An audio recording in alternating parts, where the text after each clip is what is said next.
Hello, Lake High School students in the classroom and beyond. Nick here, and today we are going over part 2 of our Adobe Premiere training courses. So today we're going to learn how to make a sequence and what a sequence is. Here's a fairly basic definition. When a movie trailer is made, it is considered a sequence. A second trailer is made and it's defined as a different sequence, and then its movie, it's its own sequence as well. The project itself is all of the photos, videos, and sound effects. Alright, enough goofing around. So if we open up Premiere, all you have to do in order to make a sequence is go to File, New, and then Sequence. And then you can name this whatever you want. I think I'm going to name it Trailer 1, and you're good. Now if we were to play your spectacular video right now, it would look something a little similar to this. Now that, in my opinion, is really boring. So I'm going to teach you now how to put in videos and as well as maybe even some sound effects and explain what layers are. Alright, so if we open up Premiere as well as Google Chrome and your File Explorer, we're going to go look for some cute puppies. Aw, look at this guy. So what you're going to do is stay organized, like I said in the first episode. Click and drag him into there. And then let's find a second one just for some variation. Oh, this guy looks pretty good. So we're going to go to Images, click and drag him in there.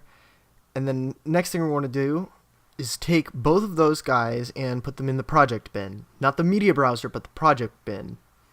So click and drag them in there, easy as pie.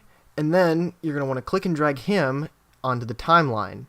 So if we use the bottom bar down here, you can zoom in so that you can see what's actually going on because it's only 5 seconds. And then you can use this on the outside to extend the amount of time. After that, you can also click in the middle and move around where that little clip is going to go. So, for example, if I wanted to put him out here and just have like a dramatic black effect, you know, like in those movies, or if I can move him back and then you see him again. Simple as that. I also felt like it was necessary to put a second photo on the timeline just to kind of show this. So that there's the first photo and then some black and then the second photo. It's essentially the same thing for sound effects as well. So, I also forgot to record this, so I'm cutting the middle of my footage to show you this. So you can press the C key for the razor tool on the sidebar and cut in the middle of your footage as well, instead of just trimming the edges. And then you can go to the selection tool and then select it and then delete it. And then you can select in the middle of that empty space and then hit delete again if you wanted to immediately cut to the next footage. Alright, time to explain what layers are. So the topmost layer in this case would be blue. As you can see, I can kind of move it around and it will cover everything because it's on the topmost layer, or technically layer 3 right now. The middle layer would be layer 2, where it always covers purple but never covers blue. And then the background layer would be purple because it's like the lowest layer, if you can imagine that. There we go. Thanks, purple. Here, I'll show you what it looks like in my video editing software. There you go. Oh, thanks for reminding me I need to show off how to do sound effects as well. So it's very similar to the photos where you just simply click and drag them into a project. So I just grabbed this off of YouTube. I typed in royalty-free sound effects and I think they sound okay.